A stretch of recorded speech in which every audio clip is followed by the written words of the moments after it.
All right, so we got our winner here. This is week 6 of Dragon Master Tournament with Hunter playing Black Yellow Teach. Black Yellow Teach. If you just want to give us a quick rundown of the deck list and your matchups and just, yeah. Yeah, sure. So, leader, Black Yellow Teach, very popular right now. Basically, he's got one ability that makes all of your characters +1 cost. Doesn't come in handy very often, but sometimes you get a little sneaky save on your blocker. But the main ability is that you can trash a card with trigger from your hand and redirect your opponent's swing into one of your other Blackbeard cards. Yep. So basically an extra life every turn. It's super useful. Nice. But yeah. Cool. So a lot of the deck consists of these little weenies, these little like pseudo blockers they end up being, but the first one is just 1 cost Q. On KO, you can KO 2 of your opponent's 1 cost characters, so this is really good in the Enel matchup. Yep. That's why I run him at 4. He's also a 2k counter, so can't go wrong with that. And he has triggers, so very, very nice. Next up is Vasco Shot, so he does the same thing on KO. You draw a card and you rest his opponent's 6 cost, so this is really good in the Rosi matchup where you have to rest those Rosi in-laws or, sometimes a lot of things. Yeah, good against those mid-range decks for sure. Yeah, very nice. And it basically saves you from 2 swings. You redirect into him and then you rest another 6 draw. Cool. So. Another one I run, another little guy, is Van Augur. He's pretty... he's the same idea. You on KO, you draw a card and you give opponent's character or leader minus 3,000 power. So this can save you in like the Yamato matchup when they're swinging 8s. Right. You just give them down to 5 and then you counter out of the 5 or you block the 5 or something. But yeah, super useful.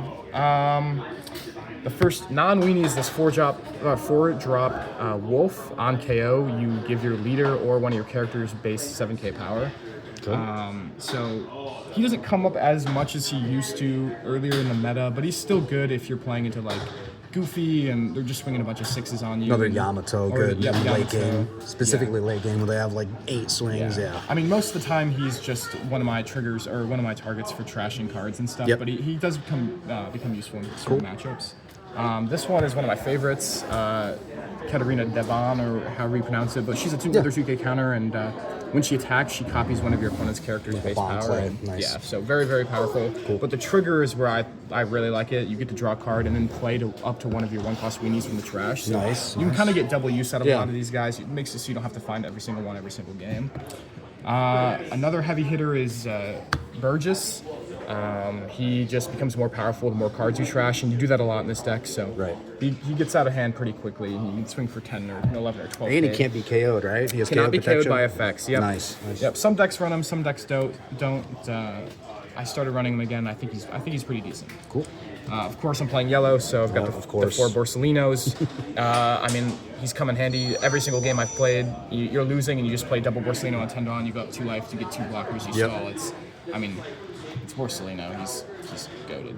6-drop Shiru, another great card. You trash a card from your hand, and you can add up to a Blackbeard Pirates with 6 or less from your trash to your hand.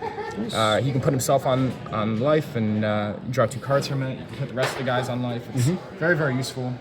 One of the classics is 8-drop Teach. You search top 3, put one of the cards that you find on your life face down. You don't have to reveal it, so it keeps your opponent guessing.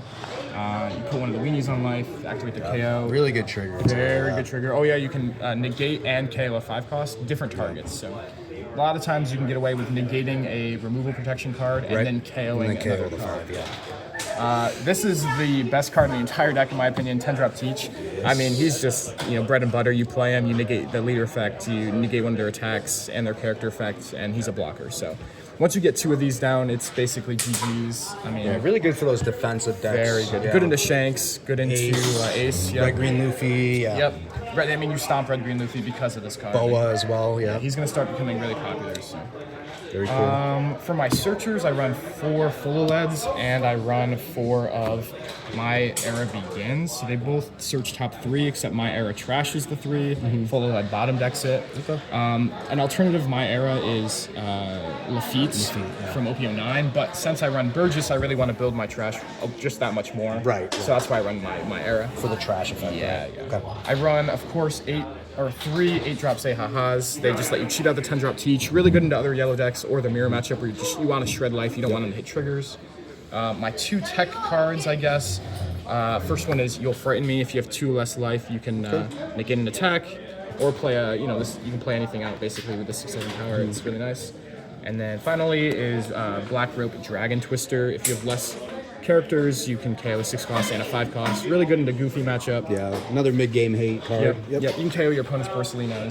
But yeah, that's basically the list. Very cool. Yeah. So tell us about your matchups.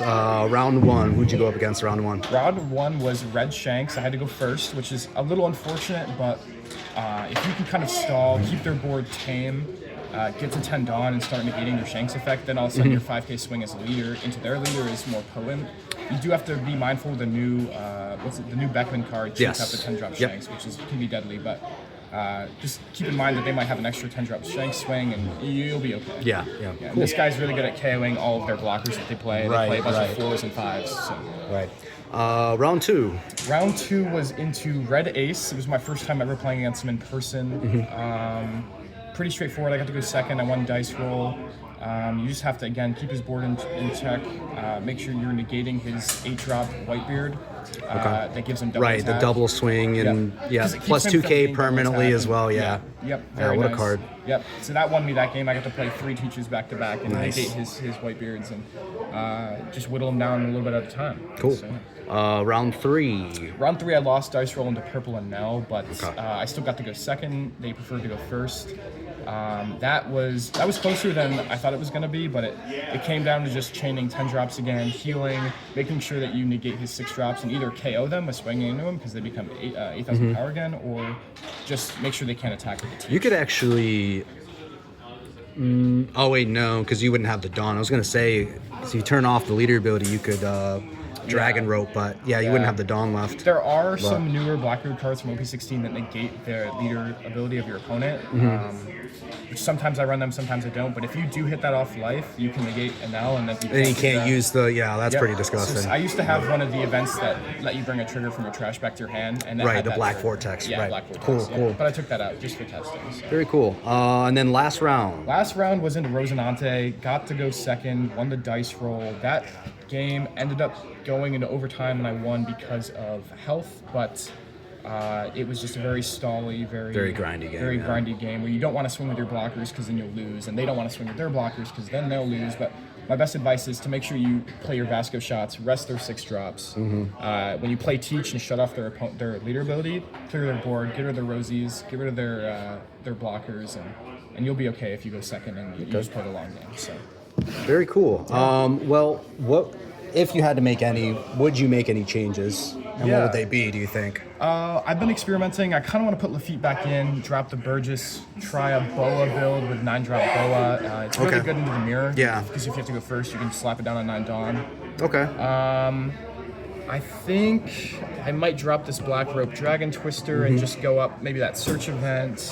You can just kind of tweak the ratios. Some people don't even run, they run 1 Van Augur. Yeah, okay. So I see. It's just a lot of ratio testing. This is kind of the core of the whole deal. So. Very cool. And what would you say was the MVP for tonight? It's always 10-drop Teach. Yeah. So that just feels so good to shut down their leader and become a 12k blocker. And very cool. Very much the sole reason why you win a lot of your games. Yeah. So, yeah. All right, well, GG's. Yeah, GG's. 4-0 with Black Yellow Teach. Finally, we have something other than Goofy good. and Mihawk. So Goofy wasn't here tonight. Goofy did not show up tonight. well, GG's, and we'll see you next week. See ya.